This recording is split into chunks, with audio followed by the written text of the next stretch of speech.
जो तकलीफ और आफत है, शारीरिक मानसिक परिवार की और स्कूल की जो आती है, ये कुछ पिछले प्रारब्ध और कुछ क्रियामान खराब कर, जिसकी वजह से ये सब आपसे आती है। महात्माओं के यहाँ उसकी कमी तो होती है, लेकिन जड़ से इसलिए नहीं बैठ सकते हैं कि विधान का उल्लंघन नहीं करना चाहिए। तो कुछ ना कुछ अंश रूप में तो साधक को तकलीफ उठा ही लेना चाहिए, क्योंकि जब उसमें कमी बीमारी रहती है, पीड़ा होती है, डॉक्टर दवा देता है इंजेक्शन लगा, तो दर्द कहीं जाता नहीं है। दर्द तो उसमें है, लेकिन दवा का इतना असर हो गया कि उसने उसको महसूस नहीं किया। चीड़फाड़ होती है, दर्द तो होता है, लेकिन उसको उतने समय के लिए जब तक दवा का असर है एहसास, फिर बाद में असर चला जाएगा तो दर्द मालूम। तो थोड़ा तो दर्द रहता ही है। तो जो आफत कर्मानुसार या पिछले कर्म के अनुसार आई है, उसको धीरे से बर्दाश्त करना चाहिए। और भजन करने से जैसे इंजेक्शन होता है, ऐसे बीमारी उसमें लोप हो जाती है,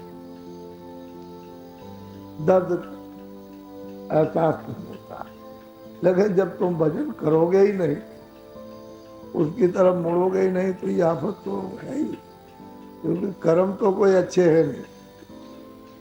उसके लिए तो छुट्टी आपको मिली हुई है, न कोई समाज का बंधन, न घर का, न बाप का, और न बड़े बूढ़ों का, और न गुरुओं का। स्वतंत्र है, जो चाहते हो वो करते। तो उसके लिए तैयार रहो भोगने में, फिर उसमें क्या है। जब करने में कोई कमी नहीं है तो भोगने में क्यों कमी रहती है। महात्माओं के यहाँ कमी तो होती है, लेकिन यह है कि नियम इसलिए नहीं बिगाड़ते हैं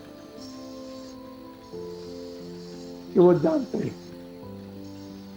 जानकार नियम को बिगाड़ता नहीं है, बस वो ये करते हैं कि उसमें साथ साथ सहूलियत हो जाएगी, और भजन के साथ में उसे मालूम नहीं होने देंगे, और धीरे से सफाई करा लेते हैं, कर देते हैं, करा लेते हैं। दोनों काम है, वो तो निमित्त मात्र रहता है, कर देते हैं और करा देते हैं। उसको भी मालूम रहता है कि तो हमने किया, उसको ये नहीं रहे कि हमने नहीं किया।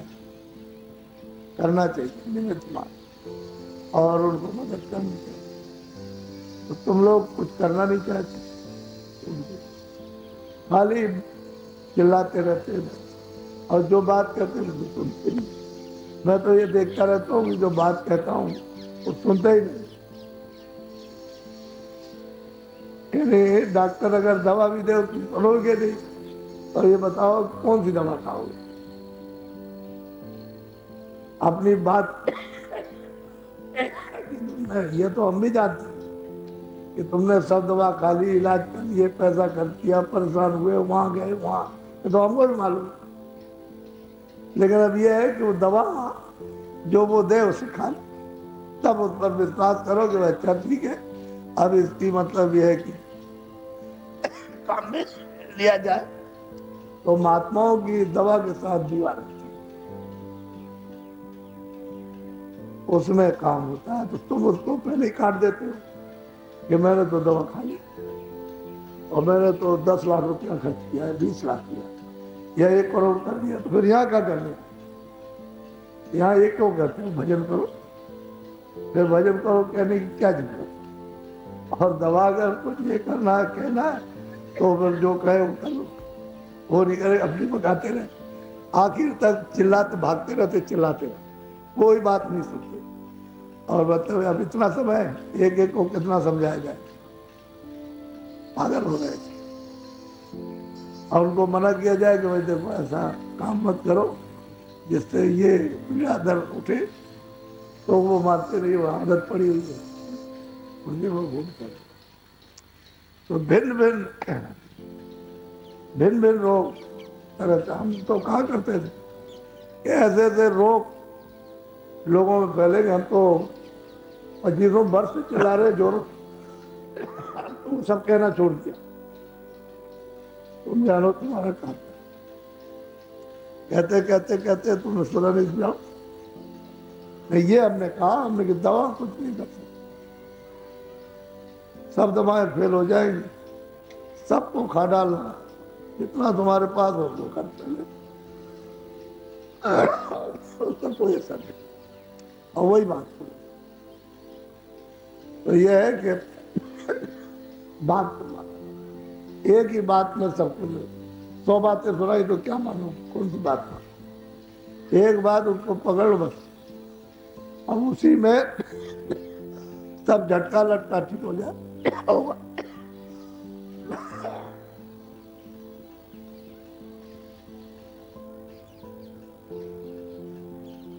हमको तो बड़ी खांसी, बुखार नहीं है, कुछ कह दो सब बात।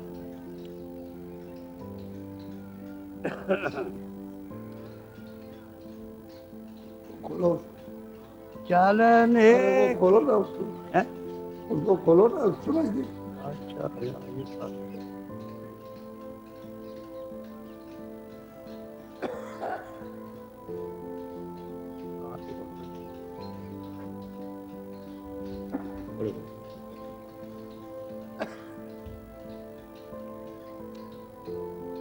चलने की तो करी तैयार, स्वामी से यो वचन उचारी। जब उन्होंने सब भेद बता दिया कि मैं कौन हूँ, तुम्हारा घर कहाँ, तुम कौन हो, यहाँ कैसे आए, किस रास्ते से आए, सब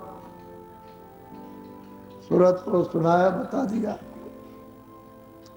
उसको यकीन विश्वास पूरा हो गया। और वो कहती है महाराज अब जल्दी कीजिए, देर मत कीजिए, अब तो तैयार। लेकिन एक संशय संदेह है, तो उसका भी अंतिम निवारण कर दीजिए। आपने ये बताया कि मैं मृतलोक में नहीं हूँ, मैं विष्णुपुरी में नहीं हूँ, मैं शिवपुरी में नहीं, मैं 4 खानों में नहीं, मैं नरकों में नहीं, मैं स्वर्ग में नहीं, मैं बैकुंठ में नहीं, मैं कृष्ण धाम राम धाम में नहीं, इन मैं तीनों लोकों में मैं नहीं हूँ, मेरा तो अलग देश है, मैं चौथे लोक में रहता हूँ। इसका विश्वास हो गया, लेकिन एक संदेह रह गया, उसका निवारण कर दीजिए, नहीं तो मेरी मेहनत ही बेकार हो जाएगी। हाँ, संशय एक उठा मोई बारी, सोच निर्वार करो विस्तारी। कहते हैं कि स्वामी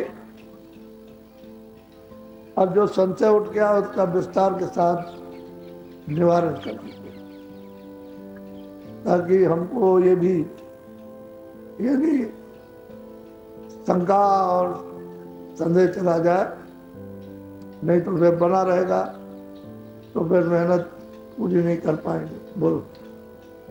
सेवा बस तुम काल को सौंप दिया अब मोई, तो अब कौन भरोसा है फिर भी ऐसा।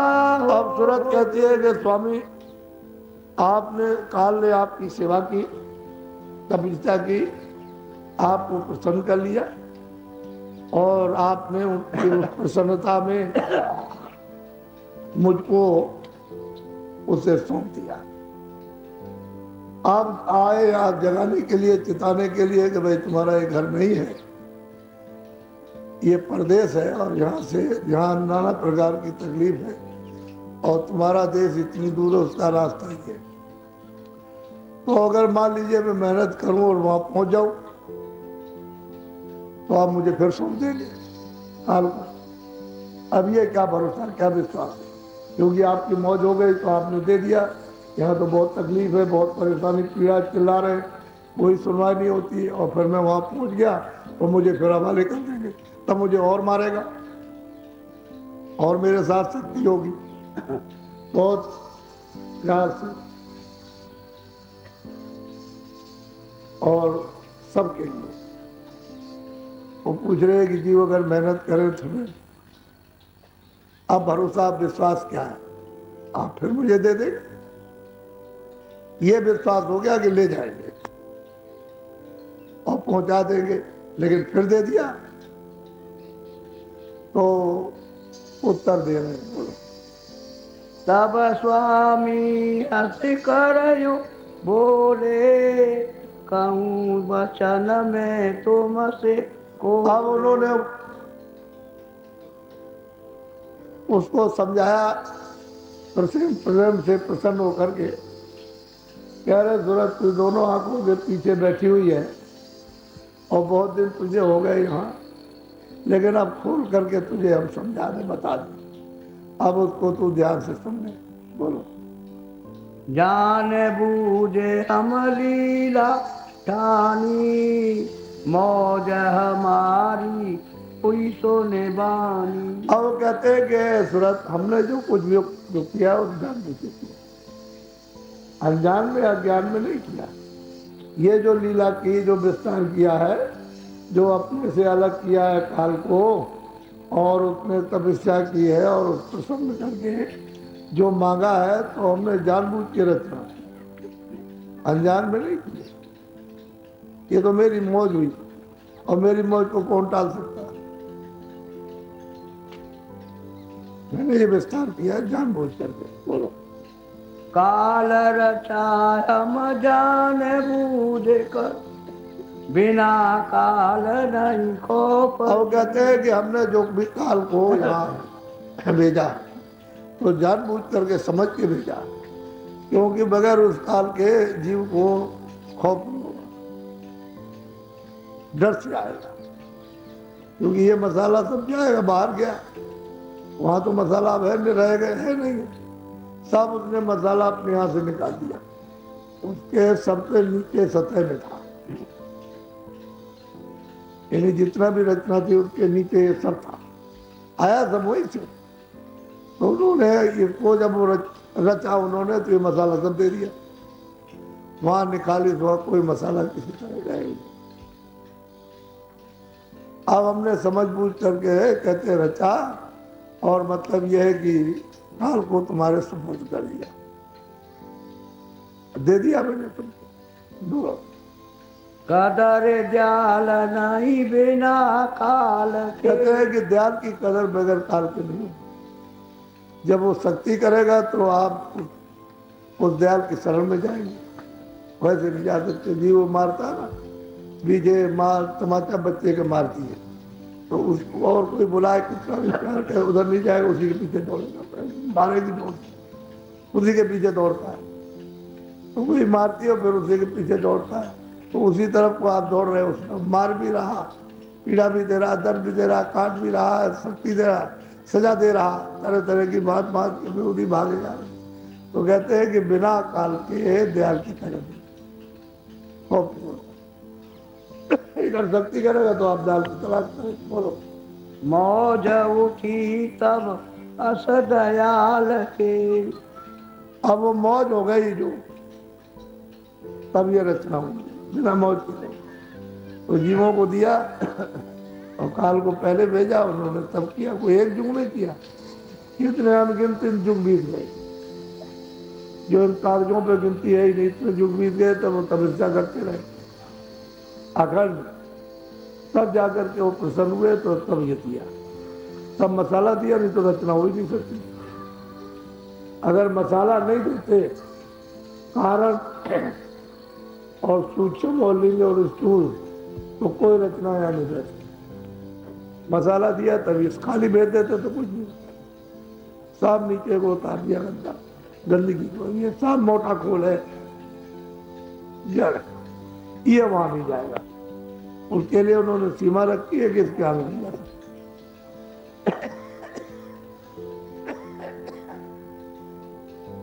तो कहते हैं कि भाई हमने काल को समझ बूझ के रखा, तू क्यों शंका करती? बोलो। दिया निकाल काल को वासे। अब वो कहते हैं स्वामी के है सूरत, मैंने अपने हाथ से सतलोक से काल को निकाल दिया, अब ये वहां कभी नहीं जाएगा, वहां नहीं जा सकता। तभी तो महाप्रलय में कहा गया है कि और कुछ नहीं रहेगा, ये जितना भी है कुछ नहीं रहेगा। न पृथ्वी रहेगी, न आसमान रहेगा, न वायु रहेगी, न जल रहेगा, नहीं। न आप रहोगे, न वेद, न कतेब, न कुरान, न पुराण, कोई चीज न सूरज, न चांद, ये कुछ भी यहाँ नहीं रहेगा।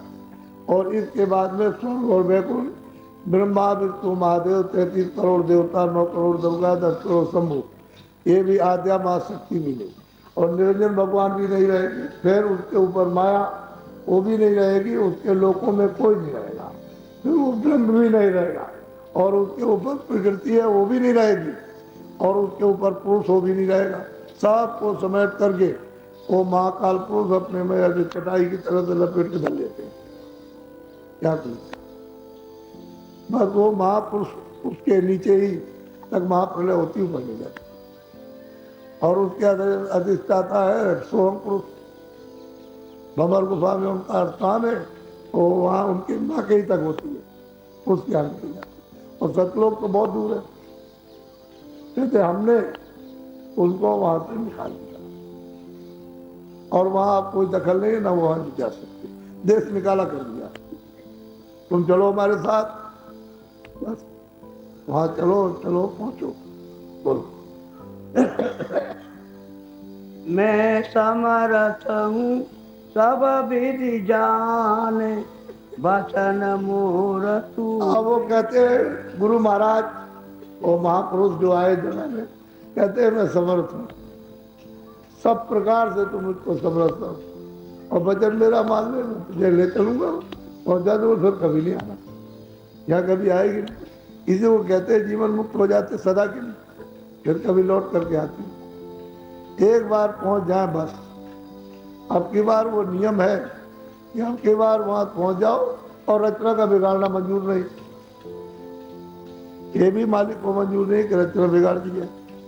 वो करने को तो सब कर सकते, करने के लिए कुछ नहीं, लेकिन मौज। इसलिए वो महाप्रलय, उसको मतलब ये रखा है तो महाकाल सबको समेट कर दे, और अपने नाके में चटाई की तरह से सब कुछ नहीं रहता। कोई लोग नहीं रहते, किसी तरह के लोग, लोकांतर, विमान कुछ नहीं रहता, सबको समेट करके रखना।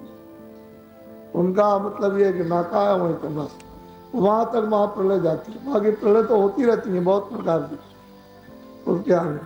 और वो मतलब ये पूरा का पूरा देश पड़ा हुआ, उधर जाएगी नहीं।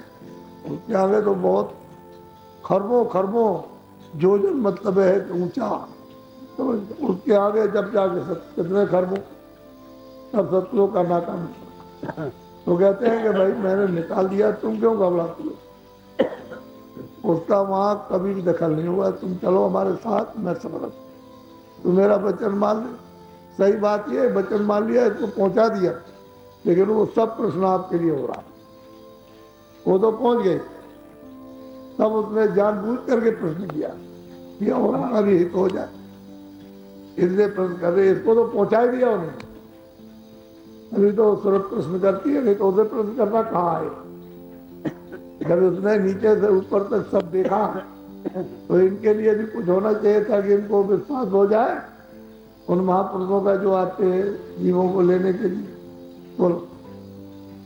काल न पहुँचे उसी लोक में, अब न करूं कभी ऐसा। अब वो महापुरुष कहते हैं कि काल कभी उस लोक में, सतलोक में नहीं पहुंचे ना, मैं अब कभी ऐसी पहुंचूंगा, ये मैं तुझे वचन देता हूँ।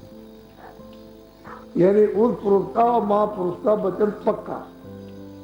वो वही बोध है जो वहां से आता है, वही बोध है, वही उसकी सत्यता। तो कहते हैं मैं ऐसी कभी मौज नहीं करूंगा, तू अब की बार वहां पहुंच चल बस, और चल मैं समर्थ हूँ सब प्रकार तुझे ले चलूंगा।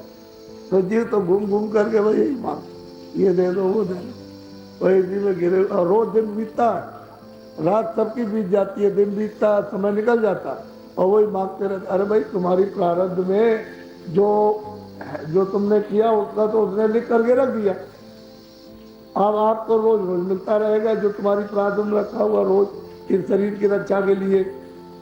तो आप उस पर विश्वास नहीं करते हो, अपने पर, अपनी तकदीर पर, किस्मत पर विश्वास नहीं करते हो। और जो महात्मा कहते हो उस पर विश्वास नहीं है, वो किताब है उस पर विश्वास नहीं है। तो फिर आप वो कहते हैं हमको तो मतलब ये है कि विधिवत बता दीजिए, नहीं तो फिर आप हमको फिर रोक दे। तो कहते हैं नहीं, अब नहीं होगा, अब वापस ऐसी मौज कभी देने की नहीं होगी।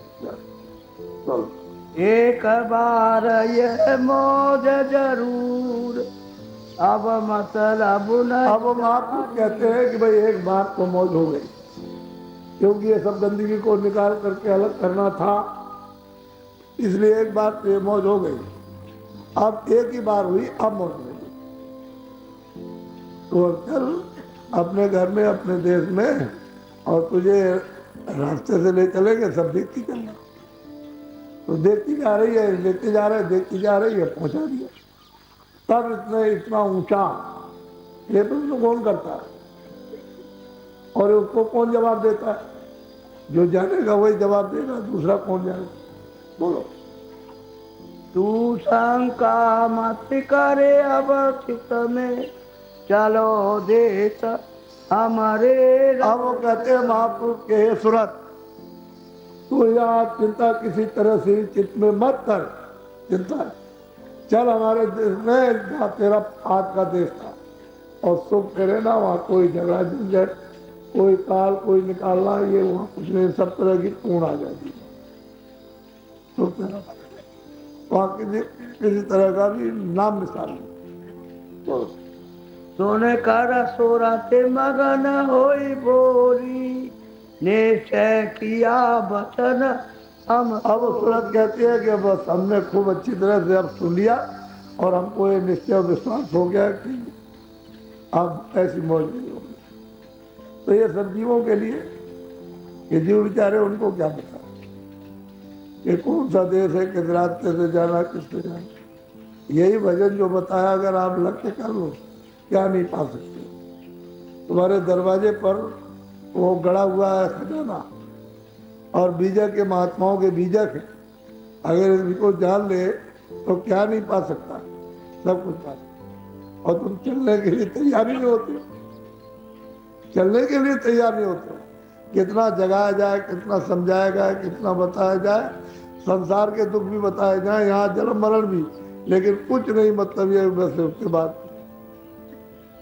इच्छा ही मतलब, तो इतना ज्यादा बोझा लदा हुआ है कि कुछ हो चित्त में, कुछ आप में कुछ ख्याल ध्यान भी नहीं है। तो कहते हैं कि भाई अब सूरत पर विश्वास हो गया, क्या वैसी मौज कभी नहीं होगी। बोल मेरे मन अब दया समाई, प्रश्न करूं जीवन इतना। कहते हैं कि मेरे मन में ये बात आ गई कि मैं अपने लिए तो अपना हो ही गया, अब जीवों के हित के लिए तो स्वामी वो भी बता दीजिए, वो भी शंका दूर कर दीजिए जीवों की, हमारा तो खत्म किया। बोलो जग में सुरत अनेक आई, काल जाल में गई बुला। कहते हैं कि सुरते अनेकों, यानी बेगिनती, यहाँ की कोई गिनती नहीं, इतनी सुरते आई, और यहाँ आकर के वो काल जाल में यहाँ फंसी, बुला गई उसको, मालिक को, रास्ते को, नाम को भी बुला गई है, उसके रूप को भी, उसके स्थान को भी, उसके आनंद को, उसके ज्ञान को, उसकी शक्ति को, सबको भूल गए। यहाँ अनेकों सुरते आई, उन्हीं को रूह कहते हैं, उन्हीं को सूर कहते हैं, उन्हीं को जीव कहते हैं, लेकिन संतों के हाथ सूरत। तो सूरत आई काल जाएंगे, अभी भूल गए। बोलो।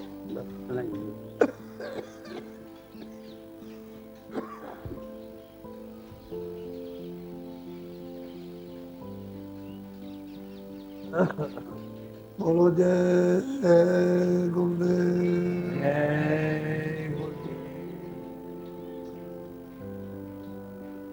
जय जय गुरुदेव। जय और शाम को कितने आदमी जाएंगे, जरा हाथ उठाओ।